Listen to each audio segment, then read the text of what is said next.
Hi friends, welcome to Shri Surya solar.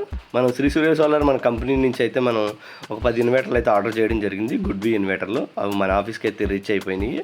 ఒకసారి ఈ good B ఇన్వర్టర్లను అయితే మనం అన్బాక్సింగ్ చేసి ఇందులో ఏమేమి థింగ్స్ ఉంటాయో ఒకసారి చూద్దాము. మీకు డీటెయిల్గా ఎక్స్ప్లెయిన్ చేస్తాను ఇన్వర్టర్ ఎలా ఉంటుంది ఏంటి అనేది. ఇప్పుడు అన్బాక్సింగ్ చేస్తున్నాను, ఓపెన్ చేశాను. ఇందులో టూల్ కిట్ అయితే ఉంటుంది, అంటే ఏమేమి యాక్సెసరీస్ ఉంటాయో బాక్స్ పక్కన పెట్టాను కదా, ఆ బాక్స్లో ఉంటాయి. ఇప్పుడు ఇన్వర్టర్ ఎట్లా ఉందో ఒకసారి ఈ కవర్ అయితే రిమూవ్ చేసి చూద్దాము. చేస్తున్నా కదా, రిమూవ్ చేస్తున్నాను. గుడ్ బి ఇన్వర్టర్ అయితే కొత్తగా డిజైన్ అయితే మారిందని అనిపిస్తుంది. చిన్న చిన్న మార్పులు అయితే జరిగినాయి, అది కూడా ఒకసారి డీటెయిల్గా ఎక్స్ప్లెయిన్ చేస్తాను మీకు. అది పైన గుడ్ బి లోగో అయితే ఉంది కదా, అయితే ఇంతకుముందు అది గోల్డ్ లోగో అయితే ఉండేది కాదు. ఇది డిస్క్రిప్షను, ఇన్వర్టర్ డిస్క్రిప్షన్. ఇది నేను నెక్స్ట్ వీడియోలో మీకు క్లియర్గా డిస్క్రిప్షన్ అనేది క్లారిటీ ఇస్తాను. ఇవి ప్యానల్ నుంచి వచ్చిన పెగ్గులు అయితే డీసీ ప్లగ్లు అయితే అక్కడ కనెక్ట్ చేయడం జరుగుతుంది.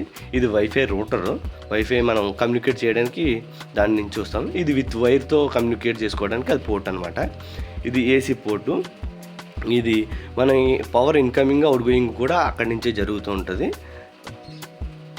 ఇన్వర్టర్ యొక్క ఫుల్ వ్యూ అయితే ఇది. మనకి చిన్న చిన్న చేంజెస్ అన్నాను కదా, అక్కడ లోగో డిస్ప్లే అయితే అవుతుంది. ఇక మన టూల్ కిట్ పక్కన పెట్టాం కదా, అందులో ఏమేమి యాక్సెసరీస్ ఉన్నాయో చూద్దాం. ఇది ముందు డేటా షీట్ పైన కనిపిస్తుంది కదా, అది డేటా షీటు. ఇన్వర్టర్ని మనం వేరియంట్ వోల్టేజెస్లో చెక్ చేసిన తర్వాత ఆ డేటా షీట్ని అయితే మనకు ప్రొవైడ్ చేయడం జరుగుతుంది. అంటే లో వోల్టేజెస్లో, హై వోల్టేజెస్లో ఇన్వర్టర్ ఎలా పనిచేస్తుంది, దాని పర్ఫార్మెన్స్ ఎలా ఉన్నది అనేది మనకు చూపించే షీట్లో అయితే ఉంటుంది. ఆ షీట్ గురించి ఫుల్ డీటెయిల్లో ఒక వీడియో అయితే చేద్దాము. ఇది వైఫై రూటర్ యొక్క మాన్యువల్ అనమాట, దాని గురించి అది పూర్తి డిస్క్రిప్షన్ అందులో ఉంటుంది. ఇది ఒకసారి RS485 కనెక్టర్ డిస్ప్లే చూపించాడు అది. ఇది ఇన్వర్టర్ మాన్యువల్. ఇన్వర్టర్ గురించి కంప్లీట్ డీటెయిల్స్ అయితే ఆ మాన్యువల్ బుక్లో ఉండడం అయితే జరుగుతుంటుంది.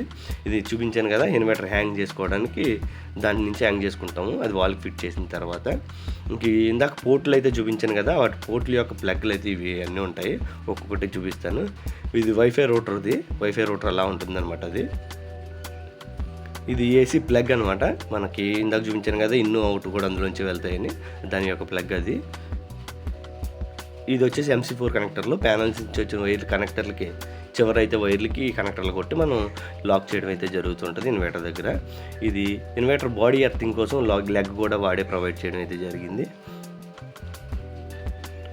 ఇది విత్ వైర్ తోటి కమ్యూనికేట్ చేయడానికి RS485 కేబుల్ తోటి త్రూ యాప్ త్రో మనం సిస్టమ్కి కనెక్ట్ చేసుకోవచ్చు. అది జనరల్గా మనం ఇక్కడ యూజ్ చేయం 3 కిలోవాట్లో.